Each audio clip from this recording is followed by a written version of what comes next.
تیسری بات جو بعض روایتوں میں آتی ہے وہ یہ ہے کہ رسول کریم صلی اللہ علیہ وسلم نے عاشورہ کے دن اس بات کو برکت کا سبب قرار دیا کہ آدمی اس دن اپنے اہل و عیال کے کھانے پینے میں وسعت سے کام لے۔ ایک حدیث میں یہ الفاظ آتے ہیں کہ اگر کوئی شخص عاشورہ کے دن اپنے عیال یعنی اپنے گھر والوں کے ساتھ کوئی کشادگی کا وسعت کا معاملہ کرتا ہے ان کے رزق میں، عام دنوں سے کچھ بہتر کھانا ان کے لیے تیار کرتا ہے، عام دنوں سے کچھ زیادہ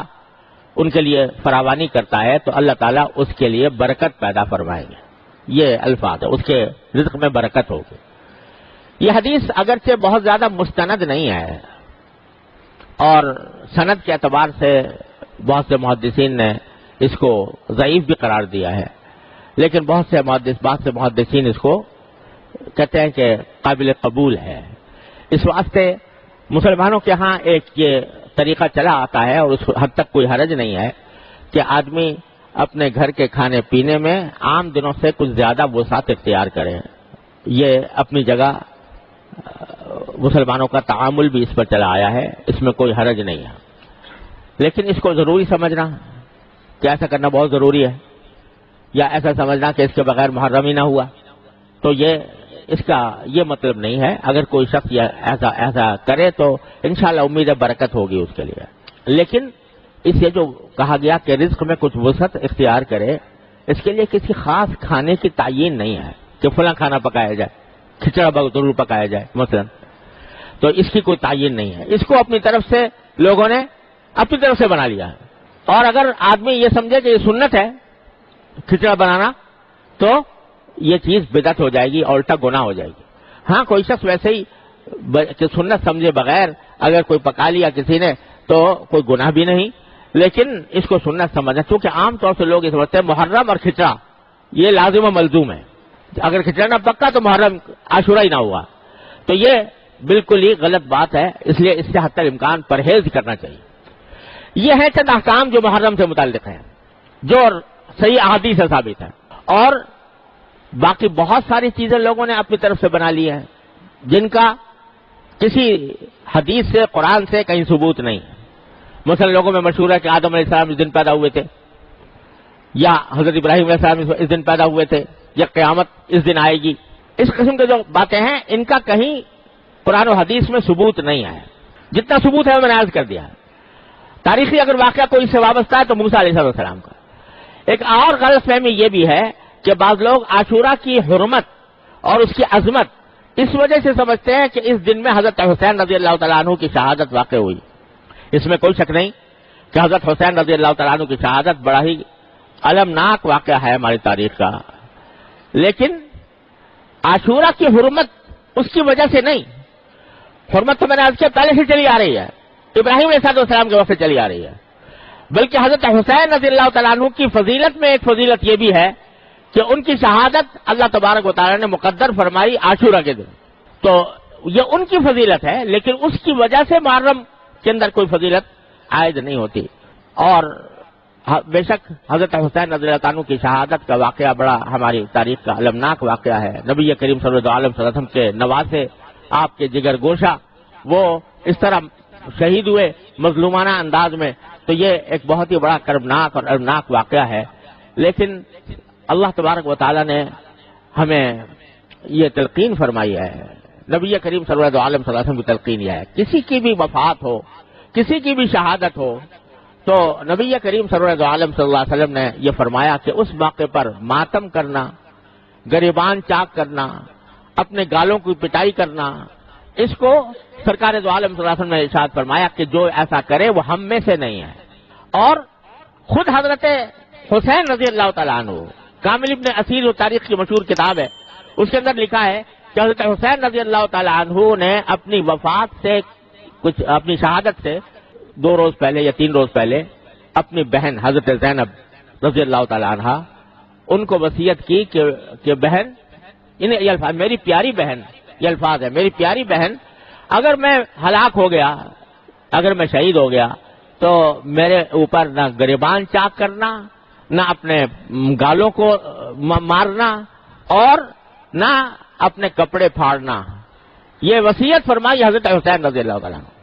لہذا اس قسم کی جو کارروائیاں کی جاتی ہیں وہ نبی کریم صلی اللہ علیہ وسلم کے احکام کی بھی خلاف ورزی ہے اور خود حضرت حسین رضی اللہ تعالیٰ عنہ کے احکام کی بھی خلاف ورزی ہے۔ یہ بات مناسب اور نصیحت کے انداز میں ان لوگوں سے کہہ دینی چاہیے کہ جو یہ کام کرتے ہیں، لیکن یہ بھی ساتھ میں عرض کر دوں کہ بندے کا کام یہ ہے کہ وہ حق کی بات حق طریقے سے، حق نیت سے اور نصیحت کے انداز میں، شفقت اور محبت کے انداز میں پہنچا دے اس شخص کو جو غلط راستے پر ہے، لیکن پھر اس کی ذمہ داری ہے کہ وہ حق کو اختیار کرتا ہے یا باطل کو اختیار کرتا ہے۔ انسان کو اس بات کا مکلف نہیں کیا گیا کہ وہ زبردستی دوسرے کو اپنی بات منوائے۔ قرآن کریم کی وہ آیت جو میں نے پچھلے جمعہ میں پڑھی تھی، نبی کریم سرور عالم صلی اللہ علیہ وسلم سے اللہ تبارک و تعالی نے خطاب کر کے فرمایا لست علیہم بمسیطر فذکر انما انت مذکر، نصیحت ضرور کرتے رہیے، آپ نصیحت کرنے والے ہیں، لست علیہم بمسیطر، لیکن آپ ان کے اوپر داروغہ بنا کر نہیں بھیجے گئے کہ زبردستی ان کو ہدایت کے راستے پر لائیں۔ جب کافروں کے بارے میں نبی کریم صلی اللہ علیہ وسلم کو یہ ہدایت دی گئی ہے تو اگر کوئی غلط راستے پر ہے مسلمان اسلام کا دعویٰ کرنے والے، ان کو بھی محبت پیار سے بے شک سمجھا دو، لیکن کوئی آدمی داروغہ نہیں بنایا گیا کہ زبردستی اس کو مجبور کرے کہ نہیں تم میری بات مانو اور اپنی بات چھوڑو۔ لہذا یہ جو ہمارے معاشرے کے اندر یہ ایک بعض لوگوں کا یہ ذہن بن گیا ہے کہ وہ دوسروں کو اپنے عقیدے کی طرف زبردستی کھینچے، اور اگر کوئی نہیں آتا تو اللہ بچائے لڑائی کے اوپر بھی آمادہ ہو جائیں، مارنے پیٹنے پر بھی آمادہ ہو جائیں، اور اسی کی وجہ سے افسوس ہے کہ ہمارے معاشرے کے اندر یہ قتل و غارت گری کا بھی بازار، خاص طور سے محرم کا جب مہینہ آتا ہے تو اس کے اندر لوگ سہمے ہوئے ہوتے ہیں کہ پتہ نہیں کیا ہو جائے گا، اور ایک دوسرے کے اوپر لڑنے مرنے کے لیے تیار ہو جاتے ہیں اور دوسروں کے خون بہانے کے لیے تیار ہو جاتے ہیں۔ ارے یہ تو وہ مہینہ ہے کہ جس کے بارے میں نے شروع میں بتایا کہ کافر لوگ بھی لڑائی اگر ہو رہی ہوتی تھی محرم کا مہینہ کے اندر لڑائی ان کے نزدیک بھی حرام تھی۔ کافر لوگ وہ لڑائی کو اور کچھ تو خون کو، خون ریزی کو ناجائز سمجھتے تھے۔ اب اگر مسلمان اس محرم کے اندر ایک دوسرے کے گلے کاٹیں، ایک دوسرے کے اوپر حملہ آور ہوں، یہ بڑا زبردست عیب ہے جو اس قوم کے اوپر لگ رہا ہے۔ اس سے خود بھی بچنے کی ضرورت ہے اور دوسروں کو بھی بچانے کی فکر چاہیے کہ اس مہینے کے اندر کوئی لڑائی جھگڑا نہ ہو۔ حق بات کہنا ہر مسلمان کا حق ہے اور وہ دوسرے تک حق بات پہنچائے پیغمبرانہ طریقے سے۔ پیغمبروں کا طریقہ یہ نہیں ہوتا کہ وہ دوسرے کو گالیاں دے کر دوسروں کے اوپر حملہ آور ہو کر اپنی بات منوائیں۔ پیغمبروں کا طریقہ وہ ہے جو اللہ تعالی نے حضرت موسیٰ علیہ السلام کو سکھایا کہ تم فرعون کے سامنے جا رہے ہو تو قولا لہو قولا لینا، فرعون کے سامنے بھی نرم بات کرنا۔ اب اندازہ لگائیے فرعون سے بڑا گمراہ کون ہو سکتا ہے، لیکن اللہ تبارک و تعالی نے حضرت موسیٰ علیہ السلام کو تلقین فرمائی کہ ان سے نرم بات کرنا، لعلہ یتذکر او یخشی، ہو سکتا ہے وہ بات مان لے، ہو سکتا ہے اللہ کا ڈر اس کے دل میں پیدا ہو جائے۔ حالانکہ اللہ تعالیٰ جانتے تھے کہ یہ ڈرنے والا نہیں ہے، حد نصیحت ماننے والا نہیں ہے، لیکن فرمایا کہ جو داعی ہے، دعوت دینے والا ہے، اس کے دل میں یہ امید ہونی چاہیے کہ شاید یہ میری بات مان لے، لہذا میں نرم بات کروں۔ سخت کلامی اور دوسروں کے اوپر کیچڑ اچھالنا اور ایک دوسرے کو برا بھلا کہنا اور ایک دوسرے سے لڑائی کرنا یہ دین کی تعلیم نہیں ہے، دین کے بالکل برخلاف ہے یہ امر۔ وہ چاہے شیعہ کرے یا سنی کرے، دونوں کریں گے تو اللہ کے ہاں پکڑے جائیں گے۔ لہذا اس محرم کے اندر بالکل واضح طور پر یہ سمجھنا چاہیے، پہلی بات تو یہ کہ جو باتیں رسول کریم صلی اللہ علیہ وسلم سے ثابت ہیں بس اس حد تک اپنے آپ کو محدود رکھیں۔ آگے جو باتیں لوگوں نے اپنی طرف سے بنا رکھی ہیں ان سے اپنے آپ کو بھی بچائیں، دوسروں کو بھی بچائیں۔ حق بات